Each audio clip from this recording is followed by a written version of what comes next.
I mean, like to stop Bernie Sanders, I mean, like they broke a lot of fucking norms on this election. Like think what they did in Iowa, like the cheating that went on there. But they're think still what they did having before the Super the Tuesday. formal, like, but they're still carrying out the formal obligations. Like behind the scenes, anything can be done.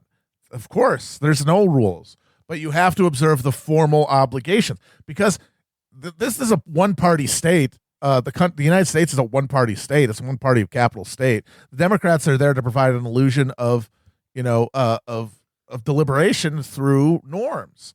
And if there's no norms, if we're in the post-norm era now, then why the hell would anybody consult any of these motherfuckers about anything?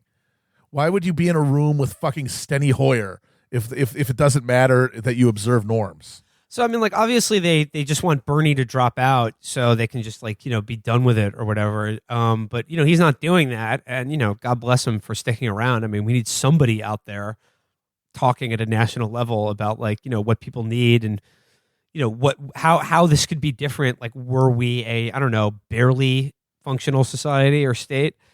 But like the thing is, it's just like everyone wants him to drop out. I mean, apparently there's some speculation that even some people around him and some allies are getting, basically going to tell him to throw in the towel. I don't know what he's going to do.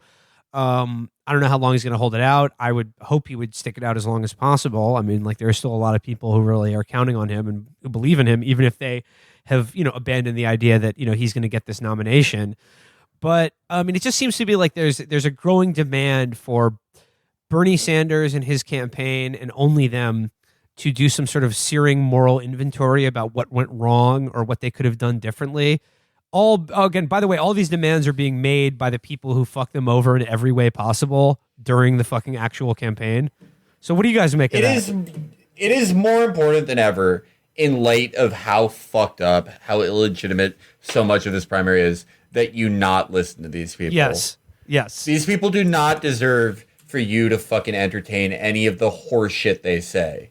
Nothing they say is based in reality. It, like everything else, it's completely based in like pre-existing idiotic fucking boring grudges they had in media or on Twitter or academia. None of it has any application to what actually happened. And again, even if this was a legitimate affair, it wouldn't either. People just do that anytime they think they can settle some boring fucking score, prove that they were right about like this type of poster, this type of podcast, this type of writer, this type of journalist. It's never someone who actually knows anything about winning anything. And I know that because everyone doing this was for Warren until February, or still is. Yeah. No, I mean, that's what I'm saying. Sure. We can do a fucking, a struggle session about like, where the campaign went wrong. And there's plenty of things that, one might suggest about, maybe he tried to play nice for too long. Maybe he should have never run as a Democrat to begin with. Maybe he should have been, a lot meaner or nicer or blah, blah, blah. Or, made more of an electability argument or like blah, blah, blah. Like all these things are just basically just speculation at this point. Like I could see there's value in some of them, but like none of it really strikes me as any kind of like silver bullet. I mean, I think basically what we're realizing is that like he could have run the most perfect campaign ever, and they never would have worked for him. Basically, not in the Democratic Party. Right. But like what I'm saying is like all of these things are being like most of the people who are demanding it are Elizabeth Warren people, and it's just like, where's your fucking searing inventory? Like why? Like your candidate did like exponentially worse than not just Bernie Sanders, but like Amy Klobuchar and Pete Buttigieg. So where did she and you go wrong in this campaign? You got your ass kicked by the mayor of South Bend. You lost the black vote in South Carolina to Pete fucking Buttigieg. If you're gonna give me any fucking advice, it should be over like what type of armoire to buy. Yeah, you're not telling me a fucking thing about this. Yes. Because you don't know fucking shit. I was thinking about I was thinking about big structural Bailey the other day. I often do. I often do it because I was reminded of the picture, the famous picture of the giant balloon, the giant stuff, the inflated Bailey, and Elizabeth Warren going like, it's Bailey, and apparently they would take that thing to shows and stuff, and I just thought about how like. Say you're a regular human being, like a regular, normal person. who has, for whom maybe they are aware of politics, maybe they even have political opinions, but who have decided to be normal and not make that like an animating part of their world and their life and their identity. And you're walking by an Elizabeth Warren rally and you see Big Structural Bailey. What the fuck do you think is going on?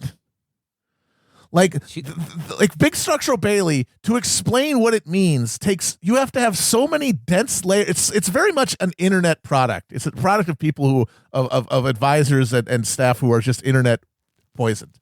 Because the assumption that the in-group references that you guys all share mean anything outside of that bubble is perfectly represented by Big Structural Bailey. Because not only is it a giant inflatable dog, it's a giant inflatable dog with 2 pennies on its neck. And of course, one of the Warren people will explain to you, well, you see, Bailey is actually the name of the dog that she just got before she ran for president, by the way. And Big Structural refers to the big structural change that she's promising. And he's big and he's structural, although his structure is literally provided by hot air. That's the structure provided to Big fucking Structural Bailey is just heated air. And then the 2 pennies are for the 2-cent wealth tax we're putting on people wealth over $10 million. How far do you get in that conversation before the person walks away? Yeah. Well, I mean, true to form, so much of the Warren campaign, so much of its presence and outreach had the vibe of theater kids that have 1,000 in-jokes that they think are funny because they make each other laugh. Yeah. And of course, people would be like, oh, Chapo, you scumbags. You guys are the kings of internet self-referentiality. It's like, yes, but there was no Big Structural Bernie that people brought around to the fucking Bernie rallies or any of that. People were not displaying the baseball crankhead. Yeah. Yeah. We're not running a fucking presidential campaign. Imagine if we ran a fucking presidential campaign and we sold fucking Caleb Jacoby shirts. It's the same thing. Well, no, it's just like it's just basically what's going on is like all of the people that are demanding that Bernie drop out or that there be some kind of reckoning about like why his campaign didn't work are the people who are like, you know what, it is a shame that we're left with Joe Biden. Like, we deserve better than this. Like, it is bad that the Democrats didn't nominate a progressive and, like, maybe a guy who raped someone in 1993. But, like, they're blaming that on Bernie and not, like, it's never like, oh, I never supported him when I had the chance. It's, like, his fault for, I don't know, talking to a podcast.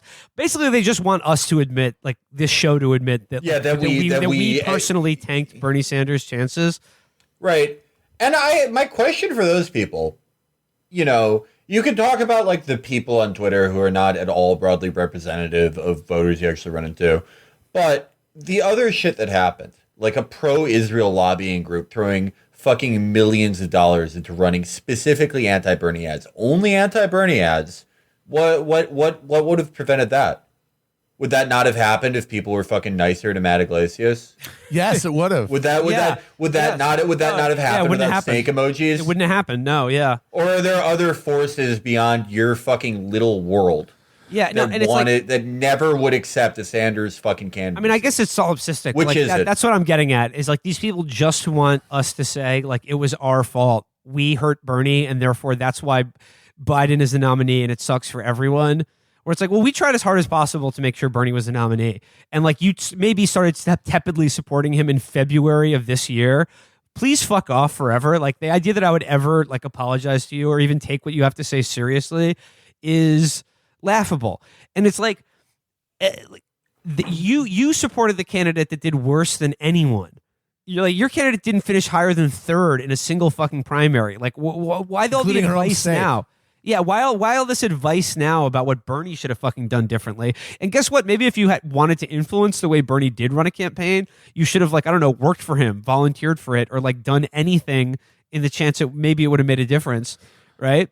But what they're saying is that, though. Oh yeah, he didn't have what they're saying is like zero plans. What they're saying is like, oh, Bernie only had a plan to win 30% of the Democratic electorate, which is like, let's be honest, a huge fucking chunk of it. A huge fucking chunk of it that like were the field to have remained fractured would have fucking won. Like, I mean, again, like maybe it seems foolish to look back on it now, but like we were all ready for Super Tuesday to be a fucking coronation. And then we all know what happened after that because they did the game theory thing and they got two of the like front runners to fucking drop out against, despite not having any reason for doing that, right? And they're like, well, I mean, I guess if your candidate didn't have a plan for what happens when two of the candidates who were like leading in delegates and votes at the point just decide to drop out and give it to the senile guy who hadn't won a single fucking, or had won only one primary. They're like, yeah, unprecedented. And by the way, Elizabeth Warren didn't even have a plan to win her home state. Elizabeth Warren didn't have a plan to beat people with worse name recognition and less money than her. And it was just like, what was her fucking plan? They all keep saying like, oh, like it can't just be that the media gave it to Biden, because like the media declared Biden dead after fucking New Hampshire, and it was like, yeah, no shit, he fucking was. So isn't it weird that like all of a sudden everyone just like jumped ship and like just decided it's him? And if that's the case, like what the other argument they say is like, well, if all Bernie had a plan for was to win a third of the entire Democratic Party for like an unprecedented candidacy that goes against everything that they supposedly stand for, I mean, first of all, that's pretty impressive. But they're like, I guess they didn't have a plan to win the other 60%. What does that say about your fucking party? Like, and the fact that like, yeah, like Biden was dead. Like, I thought nobody was like, wouldn't it have been? I thought it was going to be Buttigieg or Klobuchar or something. And then all of a sudden, it goes to show that there's that the absolute cynicism of it is that, yeah, they don't give a shit about anything. What they care about is that there is a large segment of Democratic voters who they just listen to what they listen to the TV. Something like 80%. There's a poll. 80% of Democrats trust the mainstream media. Like, they have an instinctive trust for anything they see on like a non-Fox News, which means that that a huge chunk of them were just not going to fucking ever free for Bernie when he was like persona non grata for them. The key for Bernie was always to get people who were not in the program, or were not part of that sort of media ecosystem. And he didn't do it. Yeah, if you want to do the postmortem on the campaign, like that's it. Like he didn't win enough of the people who have dropped out of the political process or fucking don't watch MSNBC, right? Yeah, but I think again, this is not to sell it that he won a fucking lot of them, right? Yes, and like under the normal rules of everything that heretofore has happened, it was a pretty good fucking bet that he would be the front runner, if not the nominee. But like what these people are saying now is like, why didn't Bernie plan for the thing that's literally never happened before? I mean, maybe he should have. I guess he should have fucking seen what was coming down the pike, that the Democratic Party would have done fucking anything to stop him, including like go against their own interests as far as the individual candidates go. But I mean, I guess that is my postmortem on the Bernie campaign, that in the presidential race, at least, we're not going to have a good candidate while we have a Democratic electorate that trusts the media and trusts journalists. That's it. There's my fucking postmortem. And we're also not going to, next time, if there is a next time, it will have to be someone that, faced with a Joe Biden, their first thought isn't, that's my friend. Yeah. My friend, my buddy from the Obama years. I loved him.